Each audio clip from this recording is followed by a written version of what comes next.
Hello everybody and welcome to Storm Raids, and today is a 2 on Tuesday.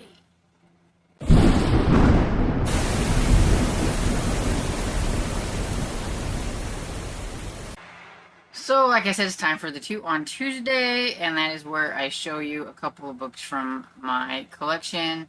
And since we are into spooky times, I'm doing one category, but then I'm doing one spooky book that I have. Believe it or not, I really don't have like a whole lot of horror books, and the ones that I do have, like the older ones and everything, yeah, I've never read any of them. I've just been holding on to them for like a long time. I don't know why I've never read them, and now I'm not as huge of a horror reader as I used to be, and so I'm like, well, I should have read these a long time ago. But anyway, so we'll start with the category like I normally do, and so this time we have a Coventry romance book. So this is Jezebel by Maggie McKeever. It's Coventry Romance number 121. It's from 1981. Now, I'm having to do this at night and everything because I'm a little behind. So I may put a photo up here so you can see this a little bit better, because I feel like it's, if I put it too close, you can't like see it. And so I'm going to have to hold it back here and everything. But anyway, I am going to talk a little bit about the author, and when I do, I will put a graphic up here of some of her other books and everything so that you can check out some of her books there. And so Maggie McKeever, real name is Gail Birch, and she's a prolific author known for her historical romances set during England Regency era. Her works often featured strong female protagonists and intricate plots that span across various genres. McKeever's books have been well received, with many readers enjoying the blend of romance, intrigue, and historical context. She also has ventured into writing Regency mysteries under the pseudonym of Gail Clark. McKeever's writing style is characterized by its engaging storytelling and attention to details, making her a beloved figure in the historical fiction genre. She has one book under Grace South called Mary, and she has been published by Fawcett Press, Pocketbook, Doubleday, Putnam, Zebra, and most recently Belgrave House, Regency Reads, and Vintage Ink Press. Though she's known for more of her Regency era books, in the 2000s, it seems that she's decided to start writing some paranormal books and has some about vampires, and currently has a mystery series set in the 1890s that is going on currently, from what I can tell. And so that's pretty much the gist of what I could find on Maggie McKeever, who, aka real name Gail Birch. I think most of her books were written under the Maggie McKeever and everything, especially like these ones from Coventry Romance and things. I think her Regency mystery ones look really cool, and I would like to get my hands on those, so I may have to try to see if I can find those somewhere, because the covers look really cool. Okay, so anyway, it says, divorced, dishonored, and out for revenge. When Jezebel ran off after a fight with a tempestuous husband, the Earl of Pennymount, she had not expected to be kidnapped by a highwayman, nor had she foreseen that Lord Pennymount's displeasure at what he seemed to be an elopement would lead to their divorce and her exile from polite society. Wow. But the auburn-haired beauty vowed vengeance on her harsh ex-husband, and her upcoming wedding to the young, scatterbrained Lady Camellia seemed a perfect opportunity.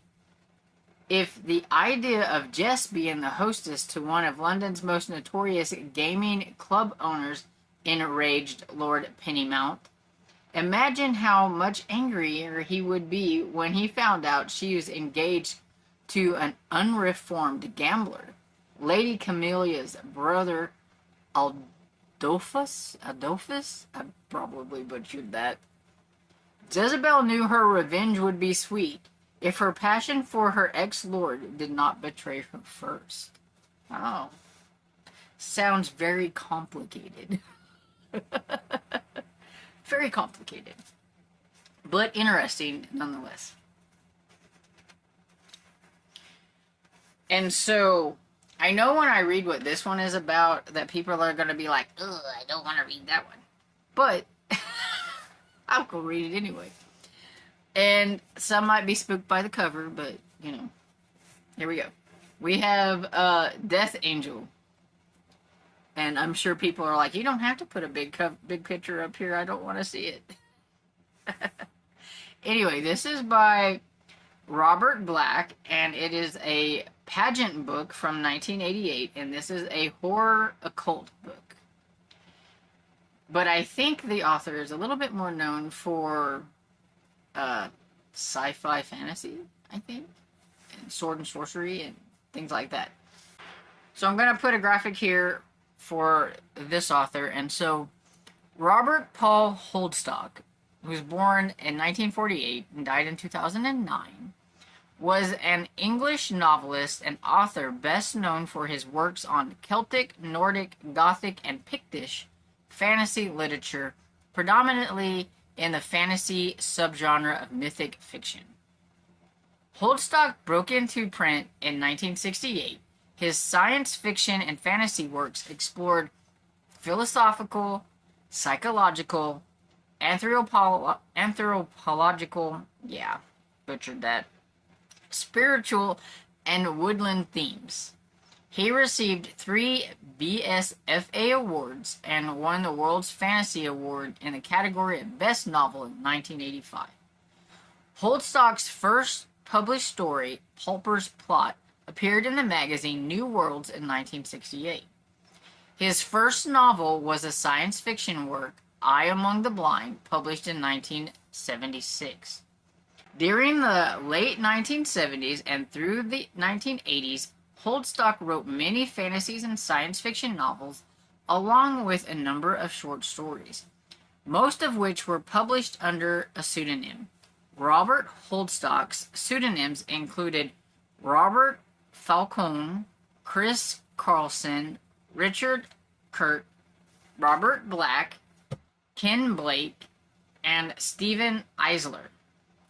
These include some adaptations of television scripts for novelization of television series, including The Professionals. During the same period, he wrote the text for Space Worlds, World and Weapons, a large format book in which he provided essays concerning the tropes of science fiction, and in one chapter, Sword and Sorcery, accompanied by colored reproductions of related works. Holdstock died in hospital in November of 2009 at the age of 61, having been in intensive care since his collapse with the E. coli infection on the 18th of November 2009. So that's kind of a bummer that he died so young, because I consider 61 young now since I'm 50.